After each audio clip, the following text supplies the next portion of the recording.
Okay, so you know what? I'm not a huge fan of the royal family. You know what I mean? But I figured I would give this new film a check, right? It is Elizabeth, a portrait of parts. And it's directed by Roger Michell. And yeah, it turns out this is his last film, right? He died last year. But yeah, this was the last thing he did, you know? So it is produced by Kevin Loader, executive produced by Samantha Allwinton and Peter Touche, with archive production from Rebecca O'Connor Thompson and Emily Thomas.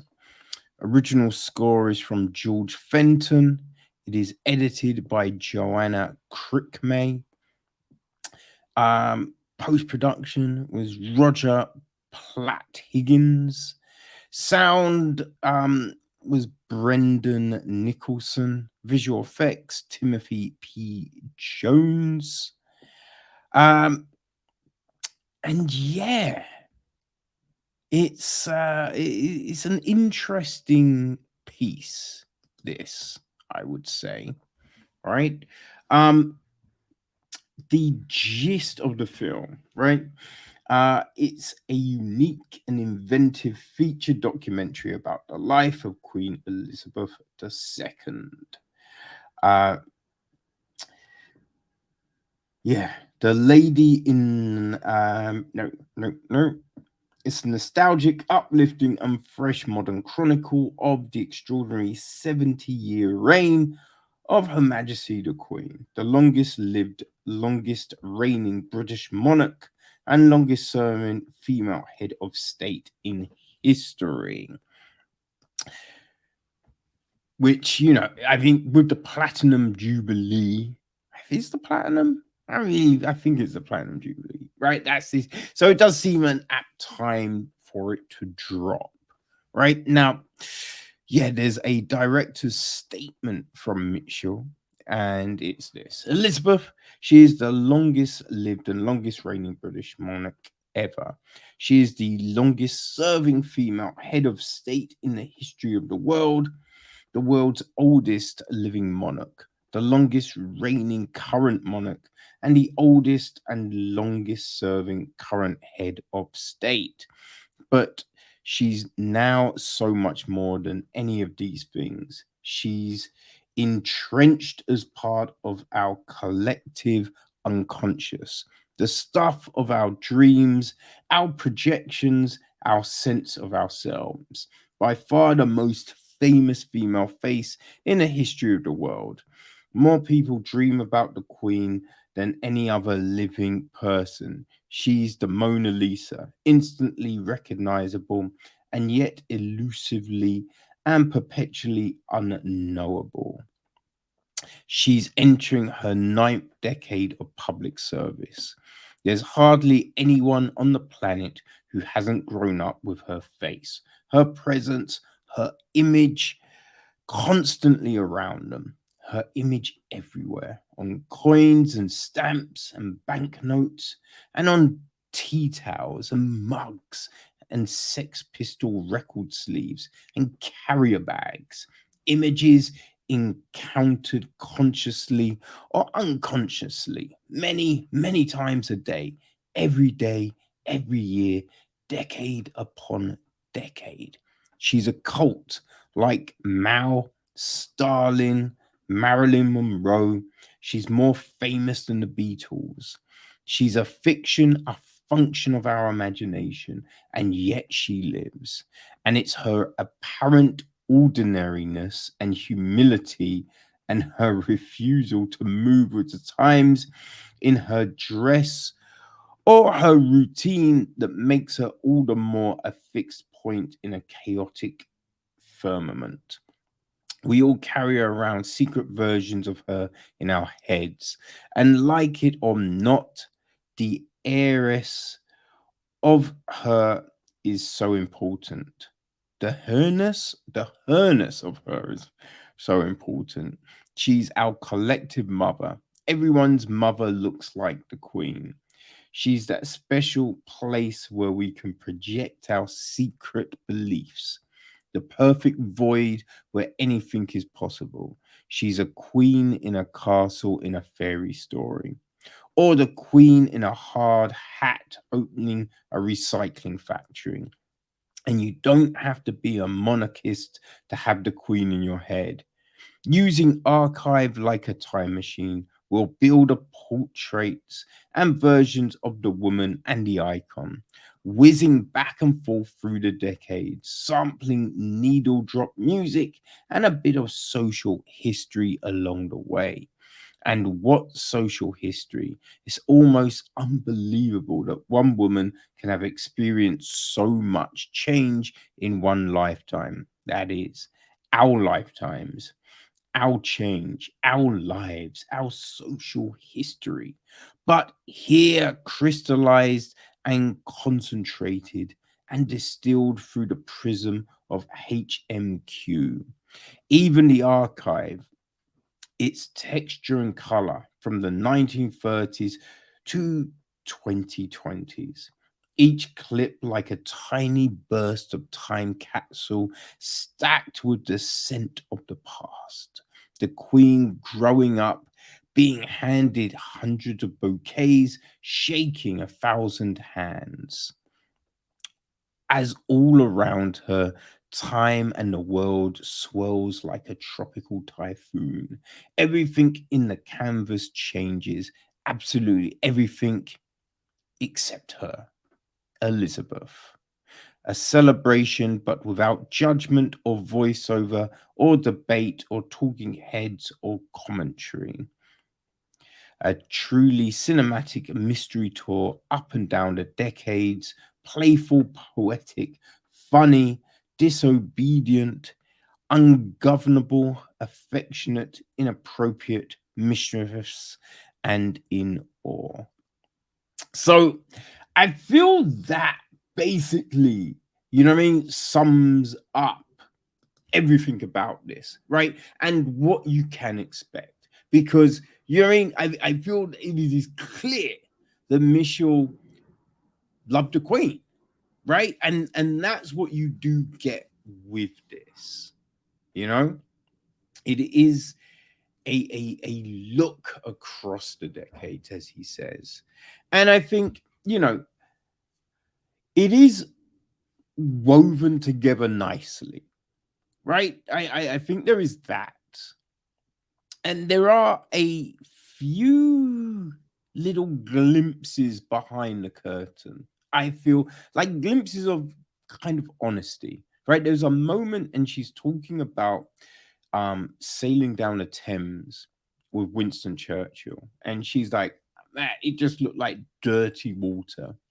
But, Churchill said it was something along the lines of, it's a vein of silver that intertwines the city and holds it all together. And she was just like, man, I then thought to myself, you know what I mean? Like, maybe I'm looking at this all wrong. Like, he's got this poetry about it, right? He's able to see more than what is just in front of you, right? And I thought, and that seemed like this honest, true little moment, right? There's a few other clips of her talking about, state heads of state and blah blah blah, right? The Polish head of state and all of that. But that's kind of it. You know what I mean? Like everything else is like we get clips of her talking to press or talking to someone as part of a you know what I mean, you kind of feel it's like the moments before or after interviews and stuff like that. But yeah, there wasn't necessarily any real kind of heartfelt moments, right? Because we're seeing kind of things like talking about the Commonwealth and how she built it and hold it together and got all these countries to sign on and all of that kind of thing. which is fine. But you kind of like, I wanted to, I would have loved to have heard the thought on that. Because yeah, I mean, when you think about this, they talk about the empire and all of this, but it's like, yeah, but then look at all this shit, right? Look at all the bad stuff, all the fact, yeah, you had an empire, and it rinsed certain countries, stole their resources, and then you finally gave them independence, but they're in debt to you. Right, what's the views on those things? Right, that you see some archived footage of, National Front and stuff like that, and race riots and things, which kind of felt weird to be in there with no real context. You know what I mean? And it's like, okay, so what's her view on that kind of thing? Because we know Philip said some shit, right? Now, I don't believe Philip is racist. I think he was an old dude, and you speak to most old people and they will say some racist shit. You know what I mean? Because that's the shit that was said when they were young, and they ain't really changed. But it's just like, all right, what are your views on this? Right? We see her being ordained and in churches and stuff like that. So what's your views on the church and their pedophilia?